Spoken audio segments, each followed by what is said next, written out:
And now for our next news special report. Tonight, a political earthquake rocks Washington. 538's latest poll shows Biden leading Trump. But how can this be? We've got the inside scoop on debate disasters, NATO nightmares, and campaign chaos. You'll see shocking video evidence of Biden's gaffes that'll make your jaw drop. Plus, we've uncovered some juicy DC gossip that could change everything. Stick around for my final thought. It is a bombshell that you won't see coming.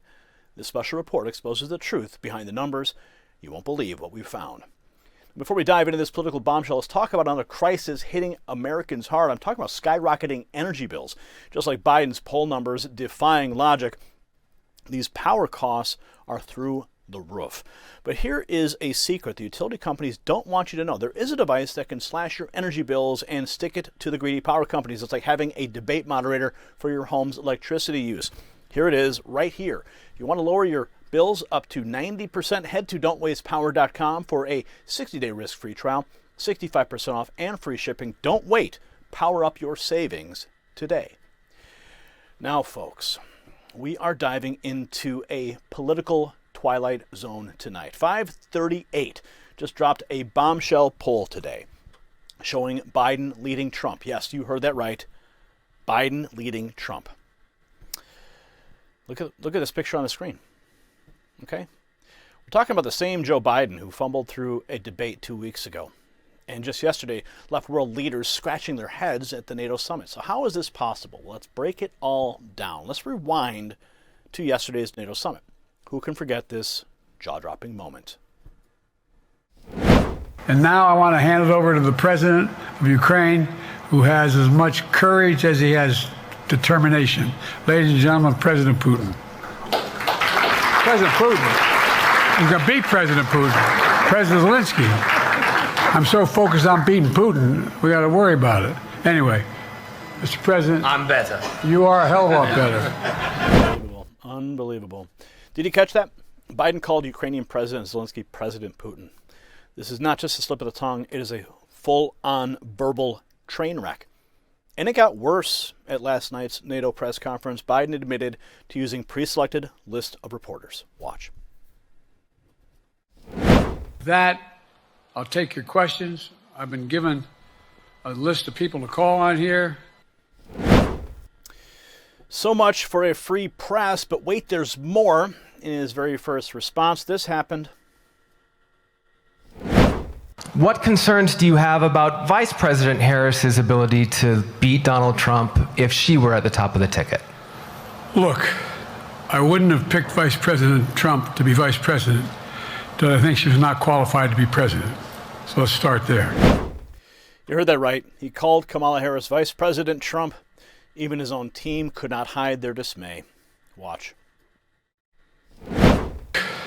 I wouldn't have picked Vice President Trump to be vice president, but I think she was not qualified to be president.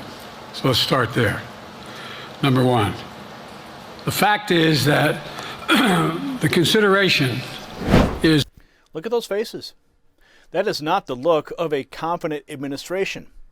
Now let's go back 2 weeks to the disastrous debate. The mainstream media, usually Biden's cheerleaders, they could not ignore it. Here's John King on CNN. Watch.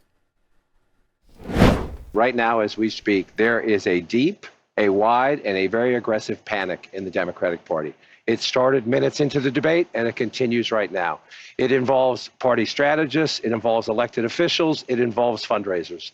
And they're having conversations about the president's performance, which they think was dismal, which they think will hurt other people down the party in the ticket, and they're having conversations about what they should do about it.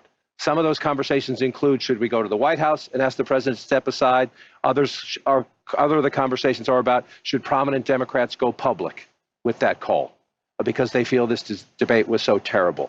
They do say, in moments in the debate later, the president got better and got his footing, but then at the end, even his closing statement was a little halting. The contrast between the two candidates.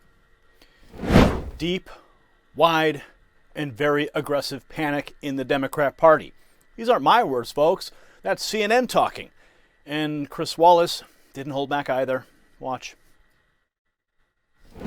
This has been, quite frankly, a car accident in slow motion that we've seen over and building and questioning it. And, you know, as has been pointed out, Joe Biden sought this debate at this remarkably early time because he knew he was losing and he needed to change the narrative. Yep. And he did change the narrative.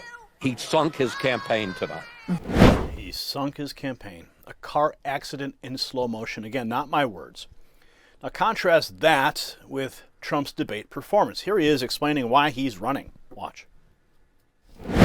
I wish he was a great president because I wouldn't be here right now. I'd be at one of my many places enjoying myself. I wouldn't be under indictment because I wouldn't have been his political opponent, because he indicted me because I was his opponent. I wish he was a great president. I would rather have that. I wouldn't be here. I don't mind being here. But the only reason I'm here is he's so bad as a president that I'm going to make America great again. We're going to make America great again. We're a failing nation right now. We're a seriously failing nation. And we're a failing nation because of him. His policies are so bad.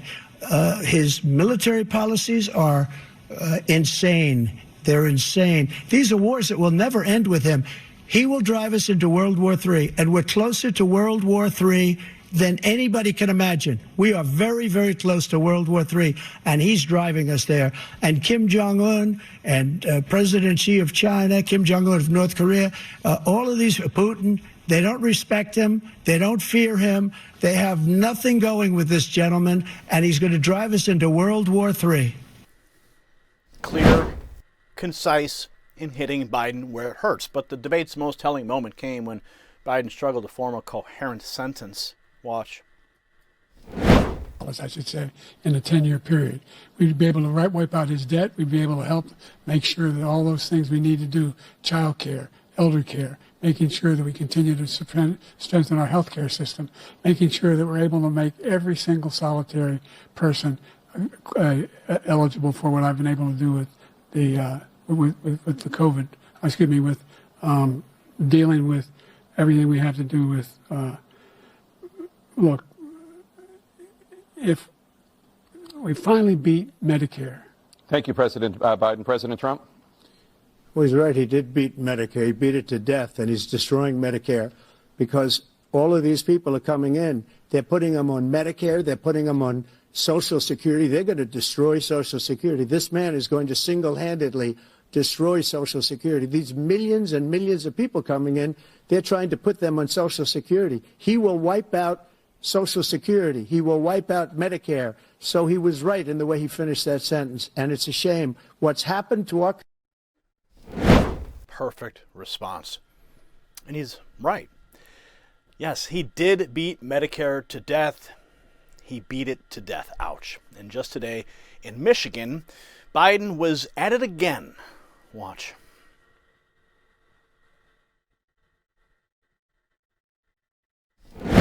And so I decided I wasn't going to get engaged in public. I wasn't going to run again. I had been vice president. I was a professor, a full professor at the University of Pennsylvania at the time. And what happened was that I was going to stay out of it. But then what happened was, remember down in Charlottesville, Virginia, when those folks came out of the woods carrying torches and Nazi banners and literally singing the same Nazi, anyway, same song sung in Germany in the 30s. And a young woman was killed who was a bystander. And that young woman I talked to the mother. And the press contacted Trump and asked him, they said, well, what do you think? He said, there were very good people on both sides. Very good people. And honest to God, that's when I decided to run. That's when I decided to run. Rambling about being a full professor at Penn, a total lie, and rehashing debunked hoaxes. Now let's talk about crowds. According to MLive, Biden's struggling to fill small venues in key swing states, and Laura Loomer on X revealed this shocking detail: a 600-person capacity. Pathetic. Now feast your eyes on this recent Trump rally. Thousands upon thousands of energized supporters. So how is Biden still leading in today's 538 poll? They claim it's non-polling factors, but we're not buying it. Even Democrats are panicking.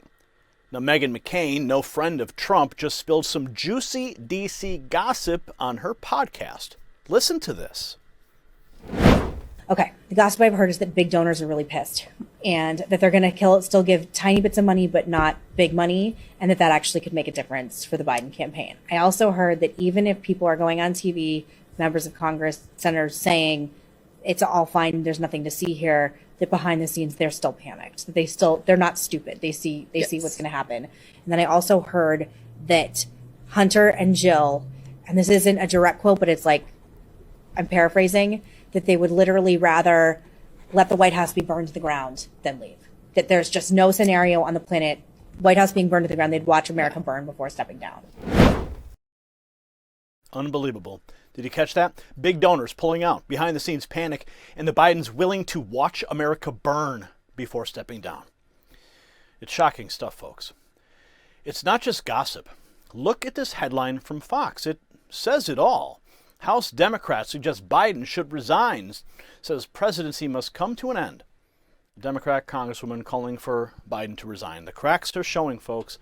So while 538 clings to their numbers and their beloved non-polling factors, the rest of us are living in reality. Reality where debate performances matter, where press conferences have consequences, and where the enthusiasm of the American people speaks volumes.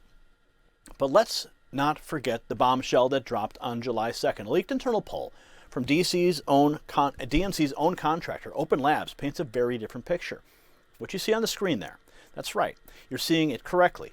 A sea of red with just a few blue holdouts. The map shows Republicans dominating with a whopping 358 electoral votes to the Democrats' measly 180. We're talking about a potential landslide here, folks. States that Biden won in 2020, or supposedly won, like Arizona and Georgia and even Michigan, are flipping red. It is a political earthquake.